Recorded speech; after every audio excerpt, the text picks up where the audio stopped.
તો હેલો મારા વાલા મિત્રો, કેમ છો તમે બધાય? આશા છે તમે મજામાં હશો. તો હું આવી ગયો છું બગદાણા. આજ ગુરુ પૂનમ છે, તો જોઈ શકો છો લાખોની સંખ્યામાં ભક્તો દર્શન કરવા આવેલા છે. તો ચાલો તમને પણ દર્શન કરાવું.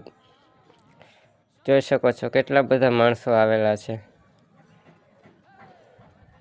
ને આજ ગુરુ પૂનમનું જોઈ શકો છો કેવું સજાવ્યું છે. ને આ છે સમાધિ બાપાની, જોઈ શકો છો. જય બજરંગદાસ બાપા. તો ચાલો હવે તમને ધ્યાન મંદિર દેખાડું.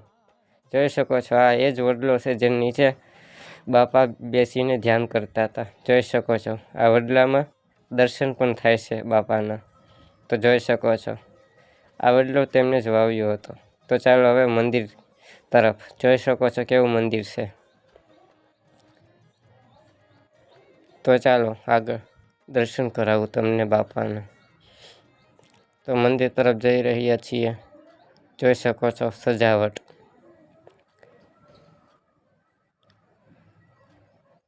બધા અંદર જઈ રહ્યા છે મંદિરમાં. જોઈ શકો છો બાપાના દર્શન થઈ ગયા હોય તો જય બાપા બજરંગદાસ લખી નાખજો.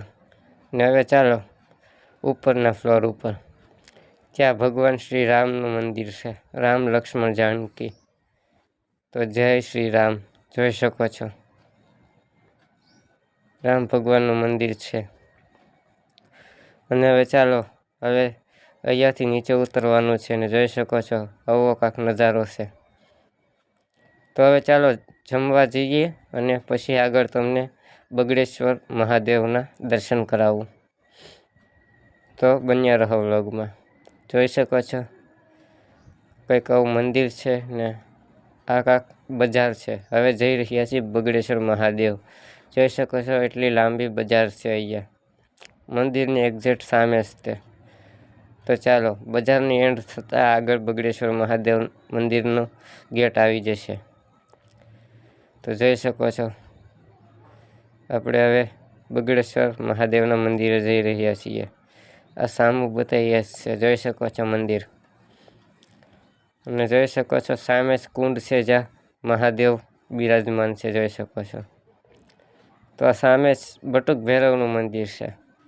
જોઈ શકો છો આ બગડેશ્વર મહાદેવના મંદિરના ચારે બાજુ કાળ ભૈરવના મંદિર છે. જોઈ શકો છો.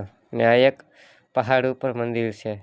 જોઈ શકો છો આ કુંડ છે ને એ નદી છે, ડેમ છે. જોઈ શકો છો.